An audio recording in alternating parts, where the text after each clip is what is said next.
Good morning, ladies and gentlemen. And we're here to look at this session, Surmounting Supply Chain Disruptions. And we've got a wonderful panel of speakers to talk about this. So first, on the far side, we have Benoît Schultz, who's the CEO of Airbus Canada. Now, Benoît was born in Strasbourg in France and moved to Montreal in August of 2021, I think, to take up this role. Prior to that, been with Airbus in a whole range of topics from engineering, leadership positions in finance, procurement, and general management. So has got a good sense for us and comes with a degree from engineering from the École Nationale Supérieure de Construction Aéronautique. I hope I got that right. Yep. And received his postgraduate degree in economics of transportation, aeronautics and space. I don't think we're going to touch on the last one, but here we go. We have Saskia van Gendt, who's the Chief Sustainability Officer for Blue Yonder. Now, Blue Yonder is the industry-leading supply chain platform. And Saskia's got 20 years of experience in sustainability, spanning government and private sector, retail, consumer products, and software. Joined, I think, in 2023 to Blue Yonder, and that helping companies, over 3,000 companies, I think, provide sustainability and understanding that supply chain. So welcome, Saskia. And finally, but not least, Chad Lesch, who is Senior Vice President of Strategic Projects for Crisis 24, which is a Garda-World company, the leading risk intelligence firm. Before joining Crisis 24 in 2022, I think at the end of that, sort of after the pandemic, Chad had spent 15 years with the CIA as Covert Actions Officer, leading special missions units worldwide, collecting intelligence, conducting sensitive operations, and to brief congressional and executive oversight. His experience with state, non-state, environmental factors offers a unique perspective for us here today and how we mitigate that risk and identify opportunities. For those of you who don't know me, which is probably many of you, I'm Stuart Neal. I'm the Director of Strategy for the International Chamber of Shipping, which is the trade association for 80% of the world's ship owners around the world. And I've had a pretty varied career, starting in the Foreign Office, been in private sector, advisory, ended up in the energy sector before coming here, was an advisor to the UN Secretary General's Special Representative for Energy. I even spent 9 years as Queen Elizabeth's press secretary after the death of Diana to turn around the monarchy. So fairly broad perspective, and hopefully we'll have some interesting conversations today. So we're facing, as we've heard, recent geopolitical environmental disruptions. No, that's certainly powerful for our industry, and a novel wave of challenges that are straining the supply chains and supply routes. And now our climate change threats are ongoing international conflicts, and we've had another 3 attacks from Houthis on shipping over the weekend alone. And the global economy is changing the way the global economy is sourced. So, what are the advantages and advances that we need to be thinking about that challenge those things? What are the technologies? We've got a couple of people in technology that can help us build more resilient supply chains. And all this is happening at a time when industries are having to respond to this new operating environment. We're moving from a world of sequential transition based on cost optimization and efficiency to the business of business models, where we're looking to decarbonize and change in those business realities in parallel. So a lot of speed and a lot of alignment needed. And at a time when nearly 50% of the world are going to go and vote this year, possibly even more next year with Canada as well. And those are going to have consequential implications for many businesses as well. And at the time when we're seeing a rise in protectionism, populism, and that creates other uncertainties. So that's the sort of context for our conversation today. So perhaps, Benoît, can I start with you and sort of, as a CEO of a global company, thinking about how you go about this and building resilient supply chains. What are those challenges for you? Thank you. And first of all, let me say my pleasure to be with you this morning and to exchange on this very important topic on the supply chain and the resilience of the supply chain and share views across also across some of the industries. Maybe I'll start with giving you a short tour of what the supply chain actually is in an aerospace industry, because it has, I believe, a few specificities. The first one of all is it's really a big part of our business. If you take our products, aircraft, helicopters, satellites, it's typically 80% of the value of those products. So obviously very central. It's also very global. You have no more than 2-3 main suppliers capable of designing and producing components for those products. So and those are the tier ones, but I'd like to think also of the supply chain as a very deep supply chain, because yes, the tier ones are what we see, but also tier twos, tier three. So that also means something when we come, and we'll come to that, to the resilience. Also, our industry has very long cycles. It takes 7 years to build an aircraft. We produce an aircraft 20 years, and then it flies another 20 or 30 years. So if you think of it, it's probably 50 years of cycle. And that obviously calls for a long-term approach. So in our industry, working with the supply chain over time, thinking as suppliers as partners is really important. Now, if we think a bit of what's actually the state of our supply chain in 2024, first we have to say and confess it's been impacted and quite substantially by the pandemic. And we are not yet out of this. We are out of the pandemic. But when you think of the skills that our suppliers have lost, people have left the industry, and some have not come back. So the rebuilding the skills is something that takes time, and we are not yet done with this. Our suppliers are really into the very deep and task of rebuilding skills. We are increasing the level of activity. Our programs are ramping up. We have today, or this year, an ambition of delivering around 800 aircraft at Airbus worldwide. And that number will grow to 1,000 in the very near future. So our program, 320, 220, that is assembled not far away from Montreal here, 330, 350s, we increase the volume of those aircraft that we produce. That actually means a stretch on the supply chain.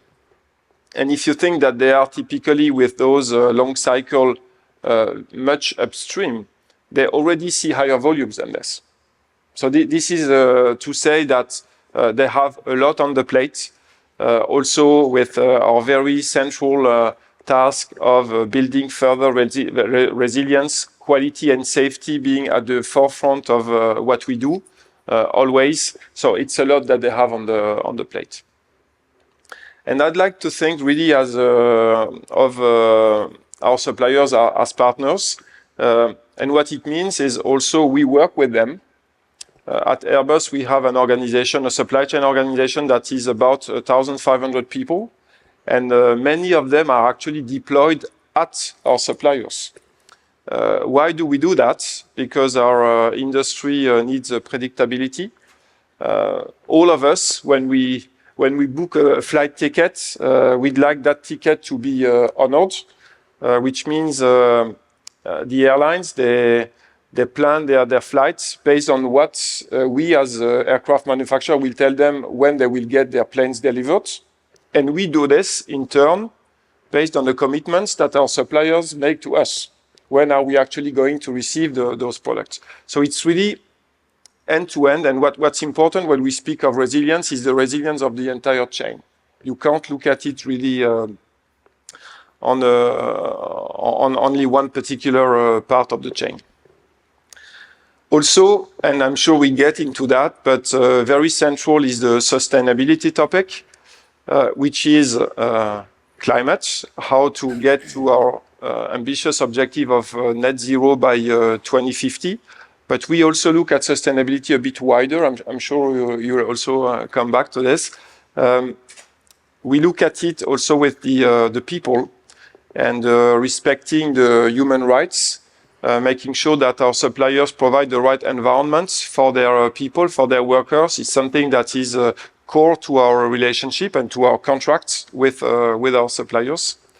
And also, and I'll probably close that short introduction with this, basing always our activity on quality and safety. This is what our industry stands for. This has been our DNA for always.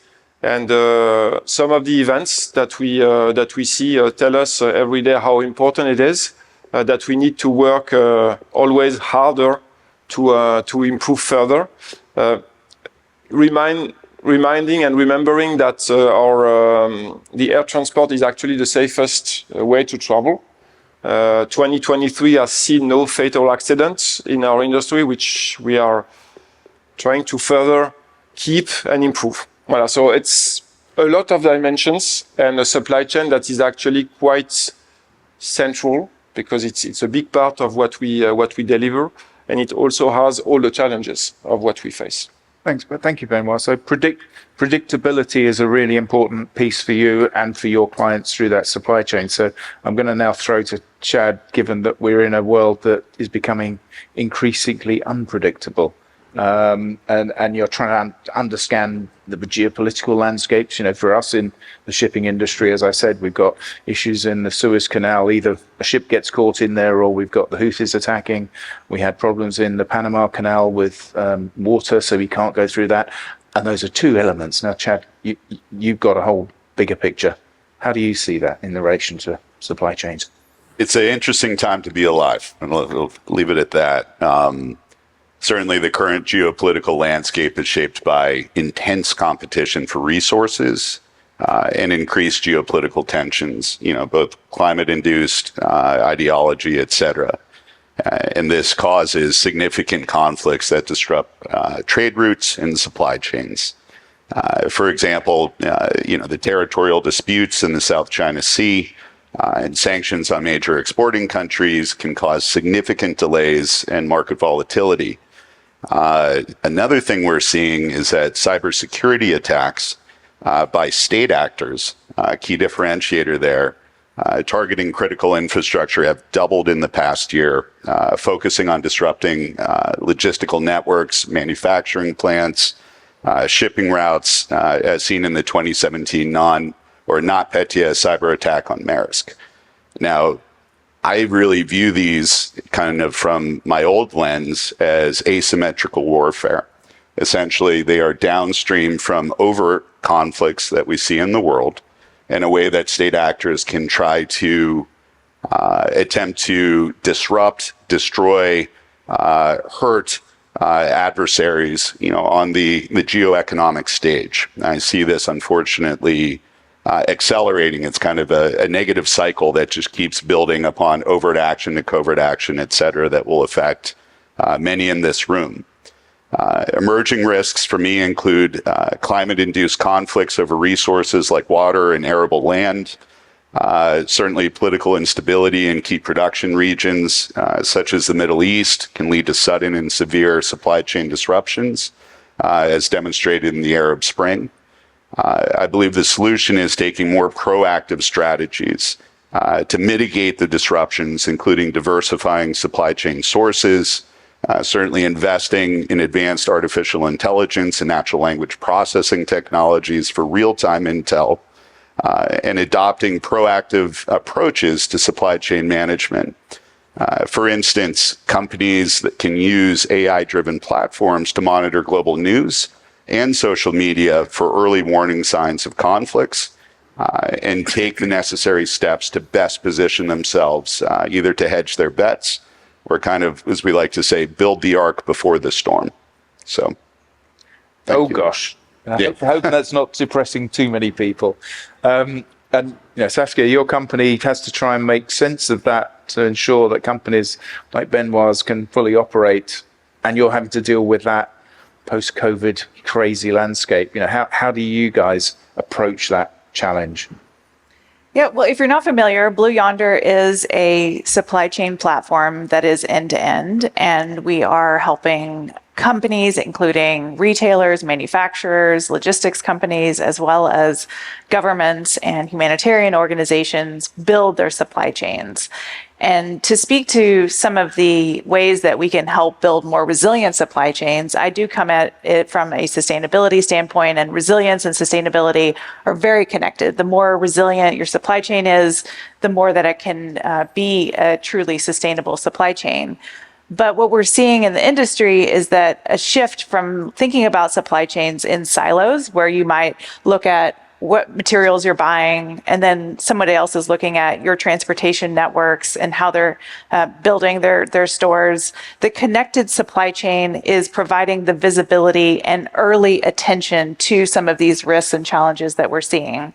So the connectivity is key to also how Blue Yonder is developing solutions so that they can share information and provide that early visibility and detection. So when you see risks, whether they be geopolitical risks or climate change risks, that you have that early attention to act.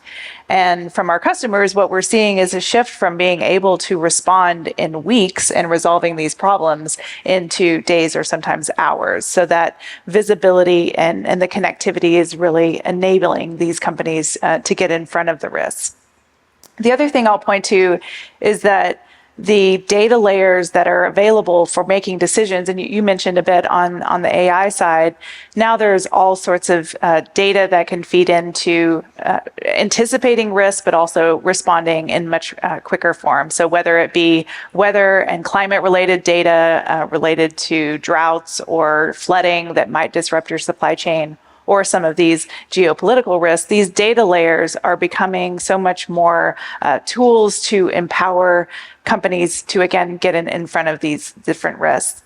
The last one I'd like to speak to is the emerging regulations. I closely follow the sustainability regulations, but one thing that we're seeing from the corporate side is that, and this is true of many regulations, it sort of starts with disclosure and informing and then transitions into requiring companies to act.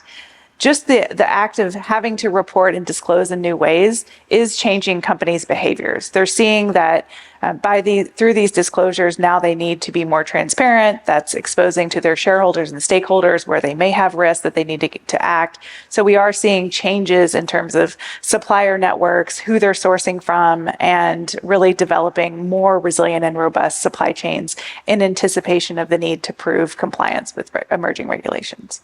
Thank you. No, so I'm picking up from the regulation is important, but recognizing that and working towards that, and the sort of whole part of working in partnerships, so no longer thinking in silos. Because I know from our industry, the maritime sector is currently in negotiations for climate regulations, and having been to 12 COP meetings and being. Gosh, it's hard work. But, we have a chance to have some global regulation, which is actually unusual because most people are having to work in other operations. Now, Benoît, aviation has got a global regulator based here in Montreal as well. So how do those things in linking supply chain sustainability and the need for regulation, but what else can be done whilst driving supply chain work? For us, the framework is really important. We are an industry in aerospace that is regulated for good reasons, because first, again, safety calls for a unique framework and really strict levels that need to be attained to certify an aircraft or to certify helicopters. And you mentioned the regulator here, so ICAO is headquartered in Montreal. It has had a very, very important role in building a consistent framework for safety. And they are working with the certification authorities, Transport Canada here in Canada, but EASA in Europe and FAA in the US. So that has proven to work really, really well. When you look at our next challenges, and in particular the sustainability, that I completely agree is really close to and really linked to the resilience.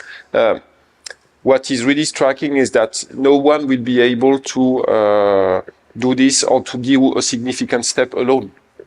you need a regulator to set a framework. You need us, the big OEM players, to lead the way, to also federate the industry.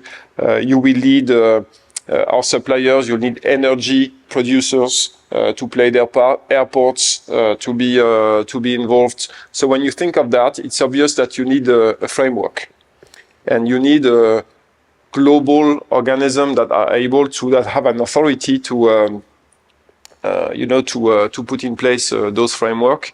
So it's been incredibly important to us as we went through the important steps in our industry, in particular on safety. I repeat, on safety, and we have now to do the same also when it comes to sustainability and resilience. So we work really, really closely with those regulators. Thank you. No, I think that point certainly is touched myself, because in shipping, we currently use the fuels that no one wants at the bottom of the distillation tower, and we're moving to a space where ammonia, hydrogen, methanol, potentially nuclear is going to be a solution, but we're having to look outside of our area, and that requires an awful lot. So actually I can celebrate the government of Canada, who supported an initiative that we catalyzed within the Clean Energy Ministerial, not just using fuels for our ships, but the transportation of this, because we're going to have to change the way that we transport fuels and those commodities. Chad, you look at the commodity market, whether that's fuels, whether that's materials, all of that's in a fairly high state of change, and without that global regulation, I think aviation and shipping are lucky because there is something there to try and structure it. But most of you out there are trying to work with national operations, but regulations all over. But Chad, how does that fit within the sort of supply chains for fuels? And it's a great question. I mean, I really support the regulatory framework that we're talking about. It's also another data point to consider with everything else that's going on in the world. Which way are the regulations going? How can we influence that? But it definitely another data point, and an important one to consider. Something I keep hearing, we talk about, and we certainly think a lot about, is be proactive rather than reactive. Very easy to say, much harder to do. So it's interesting to see, at least for me, in addressing that question, how the utilization of technologies, newer technologies, can help that process. They're not going to give us the answers, but I think it can help turn analysts more in, less time researching, more time helping to make decisions with the data points of new regulatory environments, geopolitical crises, I call them polycrises, et cetera, and a lot of this stuff that's going on underneath the surface. I believe in the asymmetrical warfare, the dirty business that we're experiencing, and I think we'll continue to. I mentioned before using artificial intelligence and natural language processing for real-time intelligence gathering. Well, that helps what is going on. What we need to get to, I believe, is understanding is the classic analytic method of not just the what, but know the so what, the now what, and the why. And using that real-time feed coming in with large language models, we like to use RAG architecture, which eliminates hallucinations and creates better focused, not as broad, but much more highly specialized AI tools. Can get us to a place of using what we call anticipatory intelligence. Now, anticipatory intelligence is similar to predictive analytics, but a little bit different. It was first highlighted by the Directorate of National Intelligence in 2019 as a strategic priority for intelligence collection. It's basically using big data, advanced statistics to find patterns and trends with what we're seeing to understand likelihoods of future issues, if you will. It can't be specific like a minority report, so to say, but it can certainly give good assessments of different social and government fabrics and how sturdy they are if bad events or unfortunate events were to happen, which definitely have second and third and fourth order effects on supply chain and the production business. So, our biggest takeaway really is, don't just say proactive, don't just say AI this, which if you had a nickel every time you heard it, I wouldn't need my day job. But really it's how do we implement this? You know, how do we self-create where we need to? How can we outsource where we need to do that and get a much more holistic picture? Again, it's not going to give the answer for us, but it's going to better inform, I think, more accurately and with more speed our decision-making in order to diversify our supply chain routes in response to just the growing, you know, sometimes it feels like the whack-a-mole kind of methodology that we're dealing with in the global landscape. But, you know, there are some ways to get ahead of it, but it does require change. Okay, thank you. And that obviously goes back to the previous panel talking about, you know, just don't follow the traditional. You've got to try and get ahead of that. And that, I suppose, in supply chains, we're hearing nearshoring, friendshoring. Those are the sort of buzzwords in the supply chain now. And how does that work for a company like Blue Yonder, but also bringing that sustainability angle?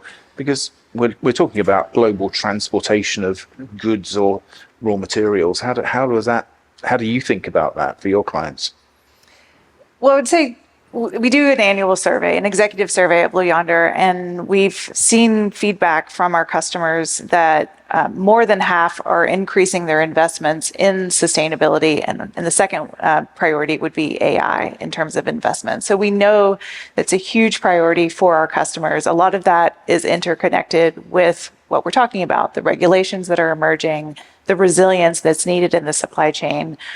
So that trend towards investing in sustainability is very connected with everything that we're discussing. But I think one of the big impetus for our work is how do we fold in carbon visibility, carbon optimization alongside the traditional supply chain metrics. And that technology is an enabler for that visibility of how your carbon footprint can change based on where you're sourcing from, who you're sourcing from, and the overall network that you have. And what our goal is just to bring that visibility into the decision maker so they can see the traditional supply chain metrics, whether it be cost or time to service, alongside the carbon metrics so that they can develop scenarios and make choices to keep all of the different metrics in play and really optimize for cost alongside carbon. So that's a big focus of ours. We were talking a little bit about the new clean energy options. We also need to think about how do we use technology as enabler for our customers to adopt electric vehicles, for example. So there's differences in how electric vehicles need to charge, the range limits that they have, the load limits. So we're building in those data layers so that you can actually map out your supply chain networks and your transportation networks based on where you should be charging, how long those vehicles can run. So we're also tweaking the technology over time to empower our customers to adopt more sustainable technologies. So we don't need people. Is that what we've got? AI are going to take over the whole? No, of course we're not. Benoît, you employ, well, you mentioned the number of people you have in the supply chain. How did you engender change in a workforce when traditionally, as you said, you know, predictability was the core, but we're now looking at changing fast. How do you encourage, when you understand that, how do you make sure that plays right throughout the business, and how do you get more talent? You're right. We are actually, we like technology, and our industry is of course a lot about technology, but we are also a very manual industry. When you look at the process of designing, but also assembling an aircraft, it is still to a certain extent manual. And this is why the human element and the skills are so important. So in that aspect, we are maybe a bit different to some neighbor industry like car industries, which is much more automated than is the case in our industry. So you're right that talent is for us and remains always the central piece. What we've seen as I've been in this industry for 25 years. So it's also one of the characteristics is you don't stay in such an industry 20, 30, 40 years if you don't have a passion for it. And what we see in our industry is a lot of passion. It's also what I see when I meet with students in university here in Montreal or elsewhere. Also the younger generation, they are very challenging when it gets to, okay, what are you doing to build this resilience, to build that sustainability aspect, and rightly so. But I see a lot of willingness to contribute. And this also gives me hope that as much as we've had with the pandemic a challenge on the skills and rebuilding the skills, there's in our young population a real willingness because they see the opportunity to actually create an impact, and that's why it is really so important. Again, coming back to our supply chain, they are also quite manual in the work that they do. And they have sometimes a bit more challenges also to attract people. It's a bit more complex when you are a material suppliers, a tier 3 of a landing manufacturer to attract the talents than when you are Airbus or similar company. So what we're trying to do there is really to help them understand what skills they need not only today but tomorrow.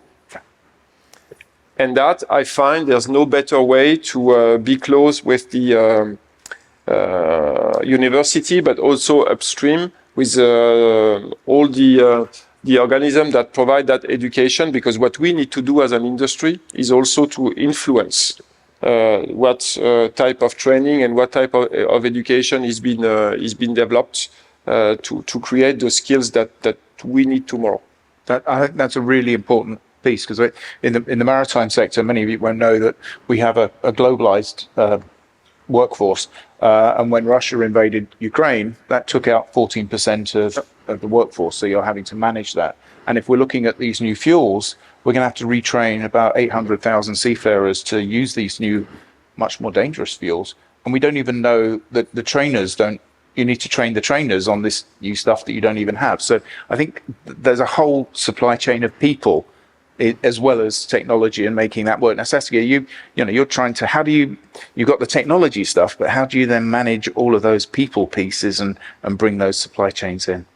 Well, you were touching on it, and there's people all along the supply chain. So yes, we're thinking about trucks and ships moving cargo, and that's a piece of the supply chain, but the people are underneath that.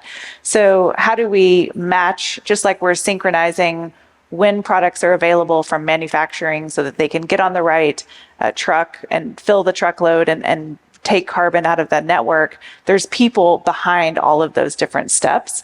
So we also have the overlay in our technology to have visibility into your labor and workforce so that you're timing when people are available to match the needs of the supply chain. So that's a critical piece. I also wanted to go back to what Benoît was saying around the sustainability element, and that's such a huge driver for recruitment for all the customers that we work with. We see that young people are interested in working in sustainability. They want to be part of a better future, and they want to have that integrated into their roles. And I get to speak with people that are incredibly intelligent engineers, and they have their own expertise, and they're interested in folding in sustainability, carbon measurement, waste measurement into their expertise. So would all encourage everyone to think about how you can empower your existing workforce to integrate sustainability into their specialty, because we're seeing a lot more demand for people that have that kind of integrated and hybrid specialty. It's a way to accelerate what you're doing as an organization, but also continue to engage your workforce.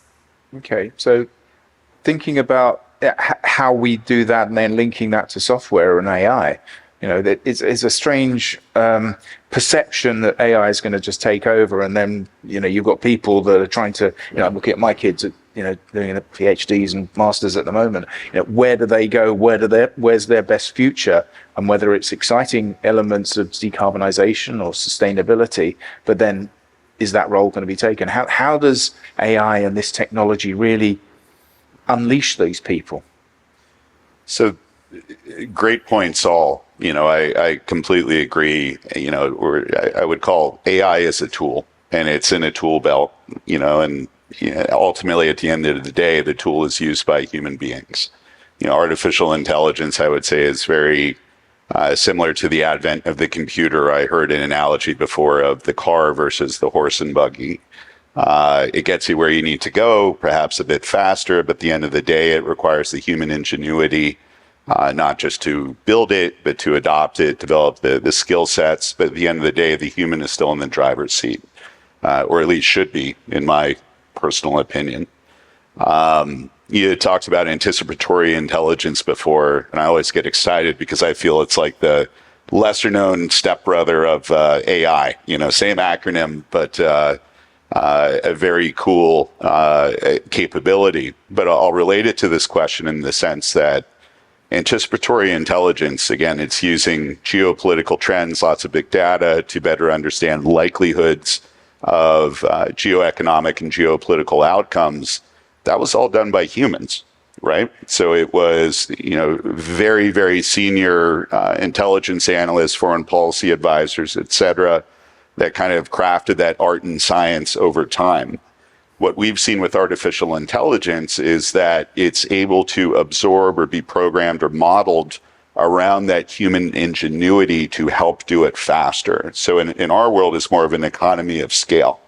But we use the classic line, garbage in, garbage out. And that's the censored version for the audience here. I apologize. Essentially, that applies to data, number one, and it also applies to modeling. If you have faulty modeling based off of either not the best in class individuals who know the industry, you kind of lose that edge. Likewise, if you put bad data or unvetted data into these models, you might be less than enthused with the suboptimal outcome that comes out of that. But at the end of the day, I think certainly the electrification of supply chains supported by AI, again supported, not driven. It's the human, again, who's driving that modeling, driving that programming, driving that work of what you see. Can help you be more efficient, be more agile with where you get resources from. Certainly defer to my colleague as far as sustainability and being able to work that into the modeling as well, which I think is phenomenal, and really is I think shaping a lot of additional tools that we can have in our tool belt moving forward. Smartly, more efficiently, and ultimately with a better result, hopefully. So Benoît, I'm going to come to you. You're at the top of the organization. You're seeing all of this transition. You're seeing these tools. What is it that's keeping you awake at night? But what also, that's an easy question. It's kind of negative. But where do you see those opportunities? How do you harness what we've heard about to make Airbus even more profitable? A lot of what we've discussed and the colleagues have said is very relevant to our industry. Predictive, preventive, that's key for us. It's, when we not only try to anticipate what can happen at our suppliers, but also for our products, for our aircraft. They are here to monitor themselves to make sure that we can detect a potential default even before it is on the aircraft. So a lot of that is really relevant from a technology standpoint. I'd like to maybe point to the human aspects that also my colleagues have shared, because I think this is also where the emotion lies, and this is also one of the things that we've discussed. We like to define ourselves not like we produce aircraft, but we connect people. This is our purpose ultimately. And that's the emotional part of it. So I really like to focus also on that human part. Safety, that is is also the emotional part. We connect people, bringing our families, our friends, our kids on an airplane. It's obvious that the safety aspect is also a very deeply rooted human aspect. Sustainability. also, I think, for all of us, very human, very emotional. So as much as, again, we are an industry who uses extensively technology, I still believe our efforts, our focus, our challenges also is more the human part of it, and how we keep that emotion in our daily routines. That's where I focus. So this is amazing. We've got an engineer talking about emotion. It's a breakthrough, ladies and gentlemen. And the other emotion piece, as I alluded to earlier, we're coming up to some elections in many countries. And we talked about regulation being important. I'm going to start with you, Saskia, about, if you had your magic wand and you were able to say to the electorate or to the policymakers, you need to be thinking about this to ensure that we have supply chains that are robust and can fit for purpose. What would your recommendation be? Well, I've been in sustainability for about 20 years, and what we're experiencing today does feel special. It feels that it's an accumulation of all of the awareness that we have around climate change, the scarcity of resources. Suddenly we have the momentum that my industry has been seeking for so long. And we see that Canada is very much leading. European Union has been leading on sustainability regulations. The thing I would ask for is just consistency in that message and maintaining that trajectory of reinforcing regulations, starting with disclosure and data, and then moving to require companies to act to mitigate climate change. We need to continue to see that ramp up. And the reason that consistency is really important is that, yes, we have technology at our fingertips today, and we see so many companies taking advantage of the technology. And finally, things like renewable energy are much more cost effective than they used to be. So we're seeing that competitiveness. But at the same time, these technologies do take a long time to ramp up at scale. And with a consistent message, then we know that the investments are enduring and worthwhile. So my ask is really to maintain that consistency, continue the heartbeat of sustainability regulations so that we can continue the momentum that we've been building as an industry. So consistency in a world of much more fragmentation and politicization in geopolitical terms. So, Chad, looking at that, what can be very opposing viewpoints, and we see pushback in terms of sustainability and those against sustainability, and in European elections, you've seen the rise of the right, while still maintaining some form of consensus. What are your recommendations for policymakers when they're trying to get elected and thinking short term, when Saskia is saying we need to be thinking about long term over a period? And it's the perennial question, right? What can we do? So I need to put on my old intelligence hat. I mean, I love a robust discussion and debate on what the right path forward is, and I think the things that my colleagues on stage have talked about are right on the money from my limited experience in their world. So what I would ask for with my magic wand really is, what is the sandbox that we need to create to ensure that we can have that discussion and debate and move forward? How can we blunt external influence on our ability to move forward with the options that we choose to do? The first one is more investment by governments into cybersecurity. Literally, I mentioned before that there's been double the amount of cybersecurity attacks by state actors over the past year. This is only going to get worse.